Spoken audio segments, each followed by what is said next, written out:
അങ്ങനെയാണെങ്കിൽ നമുക്ക് വിവാഹം കഴിച്ചാലോ? എനിക്കും ഇഷ്ടമാണ്. അനീഷ് അനുമോളെ പ്രപ്പോസ് ചെയ്യുന്നത് നമ്മൾ രാവിലെ തന്നെ കണ്ടു. താല്പര്യം ഉണ്ടായിരുന്നില്ലേ? പിന്നെ ഇപ്പം ആർക്കും ഇഷ്ടപ്പെടുന്ന ഒരാളാണ് ശരിക്കും.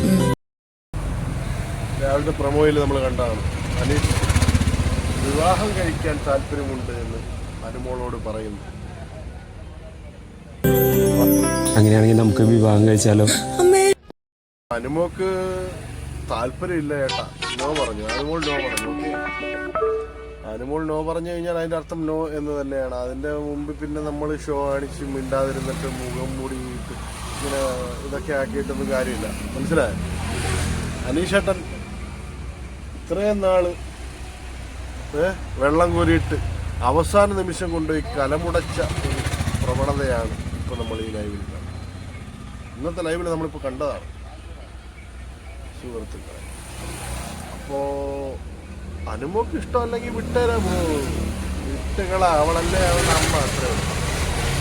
ആ ഒരു മൈൻഡിൽ കണ്ടാൽ അനുവിന് ഇഷ്ടമല്ലെങ്കിൽ പിന്നെ അനുവിൻ്റെ പുറകിന് നടന്ന് അനുവിനെ അങ്ങനൊന്നും ചെയ്യേണ്ട കാര്യമില്ല, മിണ്ടാതിരിക്കേണ്ട കാര്യമില്ല. നിങ്ങളിപ്പോൾ ഒരു ബിഗ് ബോസ് ഹൗസിനകത്താണ്.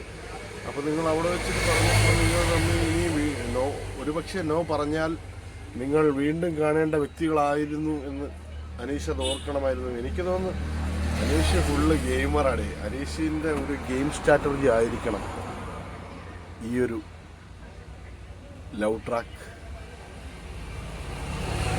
ഇതിപ്പോൾ അനീഷിന് ഒറ്റപ്പെട്ട് ഏകാന്ത നാടകമൊക്കെ കളിക്കാൻ വേണ്ടിയിട്ട് അനീഷ് ഇറക്കിയ ഒരു പൊറോട്ട നാടകമാണോ ഇത് എന്ന് നമുക്ക് സംശയിക്കേണ്ടതായി ഇരിക്കുന്നു.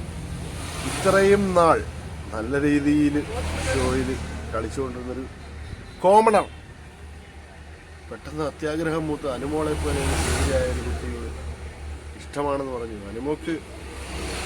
അനുമോളുടെ പോയിന്റ് ഓഫ് വ്യൂവിൽ നിന്ന് നോക്കുമ്പോൾ അനുമോക്ക് ചിലപ്പോൾ ഇതിലും നല്ല സൗന്ദര്യവും ഒരു യോയോ പയ്യനെയൊക്കെ ചിലപ്പോൾ കിട്ടുമായിരിക്കാം.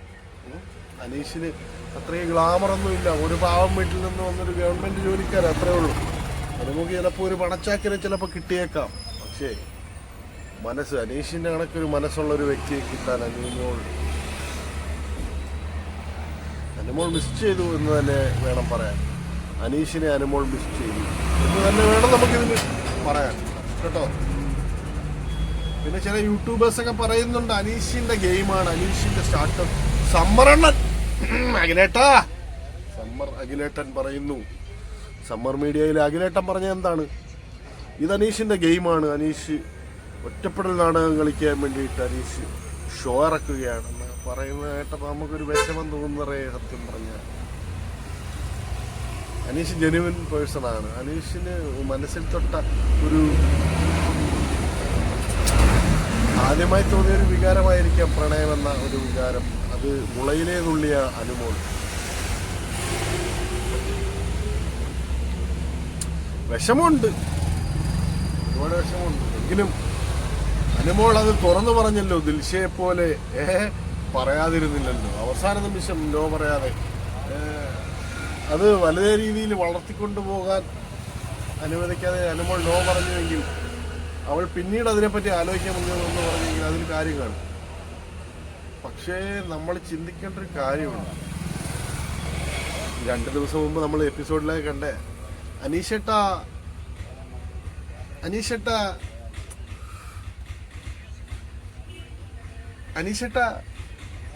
മറ്റേ ഇത് ലവിച്ചിൻ്റെ എംബ്ലം വിരലില്ലാത്തത് അങ്ങനെയാണ്, ആ എംബ്ലം ഒക്കെ കാണിച്ച ആള് നമ്മളൊക്കെ വിചാരിച്ച് അനുമോക്ക് ഇഷ്ടമായി തുടങ്ങി.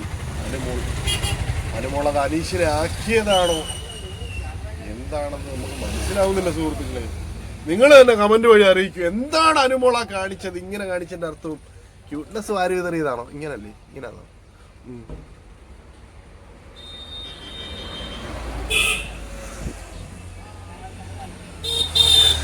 ഇങ്ങനെ കാണിച്ചതിൻ്റെ അർത്ഥം നമുക്ക് മനസ്സിലായില്ലെങ്കിൽ എന്തൊക്കെയായാലും വളമിട്ട് കൊടുത്തത് ഈ ഒരു ലവ് സ്ട്രാറ്റജിയെ പോലെ ഇങ്ങനെ സംസാരിച്ച് പോയപ്പോൾ അതിന് വളവിട്ട് കൊടുത്തത് അനുമോൾ തന്നെയാണ്.